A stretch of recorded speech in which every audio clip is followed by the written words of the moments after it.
सज्जन, एक मिनट जरा हम ये दिखाना चाहते हैं अमित शाह जी ने आज कैसे शुभेंदु अधिकारी के नाम का ऐलान किया, और उन्होंने ये भी कहा कि बंगाल की जनता ने जिस भरोसे के साथ बीजेपी की सरकार को चुना है उस भरोसे को वो हिलने नहीं देंगे।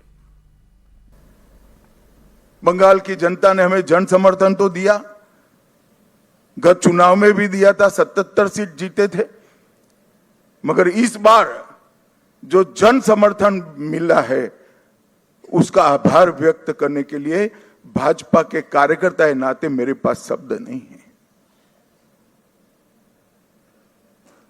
हमारा विधायकों का जीत का एवरेज मार्जिन 28,000 है। 28,000 वोट से हम सब जीते हैं, एवरेज निकाल देता हूं। और 3 से 77, 77 से 203 की 207 की जो यात्रा हुई है वो अभूतपूर्व है। 23 प्रशासनिक जिलों में से 9 जिले ऐसे हैं जहां दीदी का खाता भी नहीं खुला है। सुपड़ा साफ हो गया।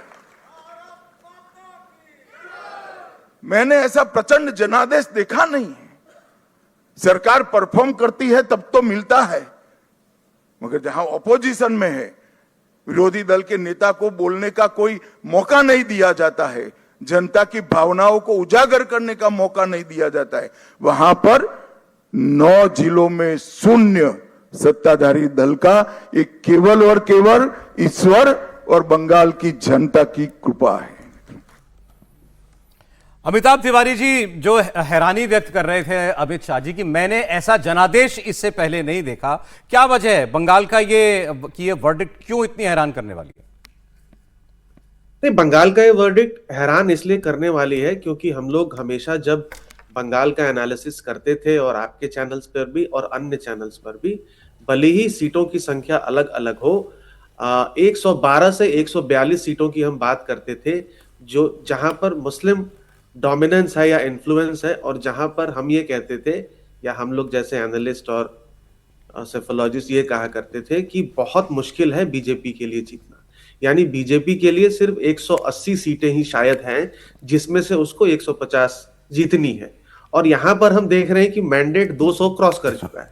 करेक्ट, इसलिए ये जीत जो है ये बहुत बड़ी जीत है ना, कि मुस्लिम डोमिनेंट इन्फ्लुएंस सीट्स में भी बीजेपी वहां पर जीती है, largely on account of Hindu consolidation, lack of development jobs, और मुस्लिम वोट भी स्प्लिट हुआ है। इसलिए ये जीत जो है वो हैरानी दर्शाता है कि जो 27% का कोर वोट शेयर, जो कि आज शायद 30, 32, 33% भी है अनऑफिशियल एस्टिमेट्स के हिसाब से, तो 30, 32, 33% के वोट शेयर के बाद ममता बनर्जी की पार्टी 41 या 42% वोट शेयर पर सिमट जाती है। 48% से उसका वोट शेयर लगभग 7% कम होता है, और ये सारा का सारा बीजेपी में शिफ्ट होता है।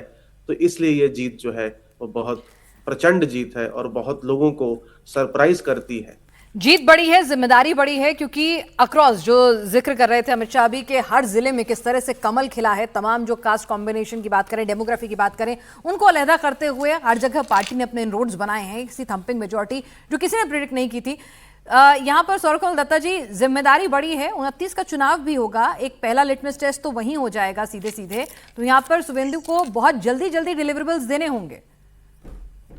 बहुत जल्दी देने होंगे। 29 के चुनाव से पहले आपकी पंचायत इलेक्शन है बंगाल में, फिर म्यूनिसिपल इलेक्शन है, और कलकत्ता के म्यूनिसिपल इलेक्शन है जो कि 6 महीने के अंदर होना है। तो वो बहुत बड़ा लिटमस टेस्ट होगा। पर मुझे लगता है कि जिस तरह से झोली भर के छप्पड़ फाड़ के बंगाल के जनता ने दिया है वोट इस बार, और बहुत अपेक्षा के साथ, वो अपेक्षा के चीजें अगर ये अगले 6 महीने पे अगर दिखने लगे कि सही दिशा में जा रही है नया सरकार और सही तरह से काम कर रही है, तो मैं समझता हूँ कि एक तरफा है। बंगाल का इतिहास रहा है कि जब नहीं देती है तो बहुत कंजूसी करती है, और जब देती है तो एकदम छप्पड़ फाड़ के देती है और एक तरफा होता है, और यही इतिहास रहा है बंगाल का राजनीतिक इतिहास। तो मैं समझता हूँ कि इस बार तो ममता दीदी तो एकदम तड़ी पार हो गई है, और वो असल में बहिरागत हो गई है इस बार बंगाल में। इतना बहिरागत की है, पर असल में वो बहिरागत हो गई है। उनको अपना दल बचा बचाना बहुत मुश्किल होगा। देखिए ये बात भी आप एक कह रहे हैं, बहुत लेकिन जिस तरह से बीजेपी के तमाम लीडर्स हों, तमाम सीनियर लीडर्स हों, दीदी का नाम लेने से अभी भी, दीदी को पर्सनलाइज अटैक करने से अभी भी सब बच रहे हैं। सौरभ बहुत फूक फूक के कदम रख रहे हैं। वो जानते हैं कि दीदी जो है एक ट्रू फाइटर है, सड़क पर कभी भी धरने पर कहीं भी आ सकती हैं, महिला भी हैं, उम्र भी है, सिंपैथी भी उनके साथ है।